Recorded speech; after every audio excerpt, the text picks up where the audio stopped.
બધાને ખબર છે કે સાહેબ મારો અંદર જ બિરાજમાન છે, તો એ સાહેબ સાથેનું મિલન ક્યારે થશે?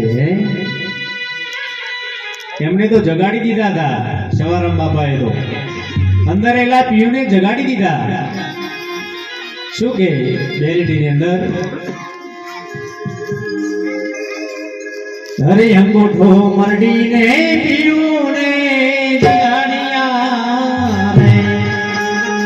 સવારામ બાપાએ જગાડી દીધા. અંગૂઠો મરડીને પીયુને જગાડ્યા રે.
વાણીના એક શબ્દ તો વિચારો, કેવા કેવા સંતો ને કેવા કેવા મહાપુરુષો થયા.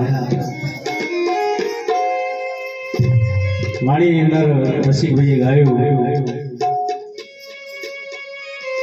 કે પ્રગટ છે પીરોનો ખાતો ને જોવું હોય તો રણુજા જાતો ને ત્યાં મળે મુક્તિની વાતો. અરે છોડી દે બાવળથી બાધું, સાહેબના ચરણોમાં જાતો, અને આ દાસ જવો તને કહે છે હાચે હાચો. વાલો મારો કરે છે વાતો હાચાની હારે. આ કયા બાવળથી બાતો છોડવાની કીધી? બધા સમજો ને જ્ઞાની છો તો વિચાર કરજો કે બહારના ભૌતિક જગતની અંદર માણસ સુખ સંપત્તિ પદ પ્રતિષ્ઠા પાવર પૈસો આની પાછળ આંધળી જે દોટ મૂકી છે, આમાં મોહરૂપી માયારૂપી બાવળથી છેટા રહીને કદાચ ભીતર ડોક્યું કરજો અને સદગુરુ મહારાજનું જો સાનિધ્ય સાંભળી જાય, એવા તત્વવેતા મહાપુરુષના સાનિધ્યમાં જઈ અને સાહેબ ગુરુ ગમની કદાચ વાતો જો જાણી લઈએ ને, તો આ દાસ સવાનું પદ ખરેખર આપણને પણ સત્યતા તરફ લઈ જાય. ભક્તિ ભજનના દોરને આગળ વધારીએ અને અમારી ભક્તરાજ એવા ભગવાન ભાઈને વિનંતી કરીએ એક વાણી રજૂ